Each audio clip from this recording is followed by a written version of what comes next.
तो पूर्व और दक्षिण में रूस की सेना आगे बढ़ रही है। ऐसे में यूक्रेन के पश्चिमी हिस्से में भी हमले की आशंका बढ़ गई है, जिसके चलते आम लोग वहां भी रूस के खिलाफ तैयारी कर रहे हैं।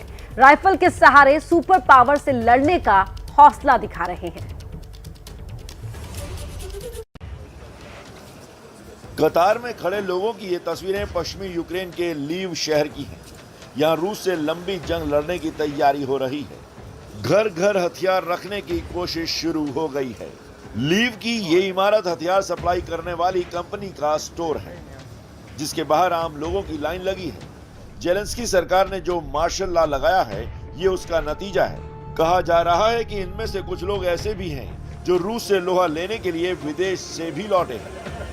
इस गन स्टोर के बाहर लोग इसी तरह सुबह से अपने नंबर का इंतजार करते हैं। फिर उनके लाइसेंस वाले दस्तावेजों की जांच होती है और एक एक कर लोगों को अंदर जाने की एंट्री मिलती है। जब ये बाहर निकलते हैं तो इनके हाथ में बंदूकें और कारतूस होते हैं। इस वक्त हम यूक्रेन के पश्चिमी शहर लवीव में हैं। लगातार रूस के साथ चल रही लड़ाई के बीच खतरा बढ़ता जा रहा है और ऐसे में लंबी कतारें लग रही हैं वेपन की दुकानों के आगे।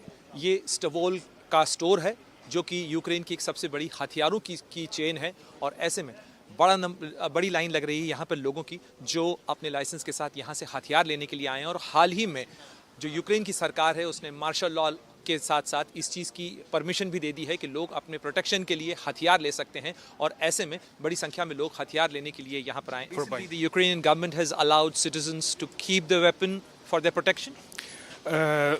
Just so you understand, Ukrainians have the ability to have weaponry on hands, but until a few days ago this weaponry was just for hunting and there was no law for personal protection of Ukrainians.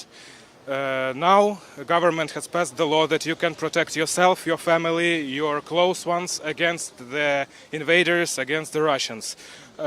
There is no such law until now, as far as I know, for protecting against marauders, but you can protect yourself and your loved ones with a gun in hand. हर किसी को डर है कि न जाने कब उनके मुल्क में चल रही लड़ाई उनके घर परिवार के दरवाजे तक आ जाए। हालांकि लीव में लड़ाई अभी शुरू नहीं हुई है, लेकिन कीव पर रूस का कसता शिकंजा देख यहाँ भी लोग शहरी लड़ाई के लिए तैयार हो रहे हैं। युवा युद्ध के मैदान में मोर्चा लेने के लिए तैयार हो रहे हैं, तो महिलाएं, बुजुर्ग, बच्चे सभी सेना की मदद के लिए श्रमदान भी कर रहे हैं। ये लीव की एक पब्लिक लाइब्रेरी है। इसके भीतर का हाल देखिए। यहाँ कभी किताबें रहती थी, लेकिन फिलहाल युद्ध के माहौल में यहाँ सिर्फ फौजियों के लिए ड्रेस तैयार हो रही हैं और आम लोग यहाँ 6 से 7 घंटे तक देश की सुरक्षा के नाम पर काम कर रहे हैं। सैनिकों के लिए कैमोफ्लेज नेट बनाए जा रहे हैं। इस तरह के नेट आमतौर पर सैनिकों के लिए पोजीशन लेने, एयर डिफेंस गन या आर्टिलरी गन पोजीशन को कवर देने के काम में आती है।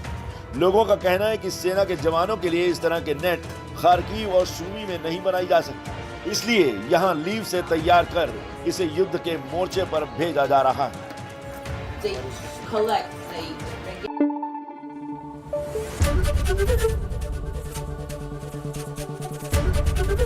एबीपी न्यूज आपको रखे आगे।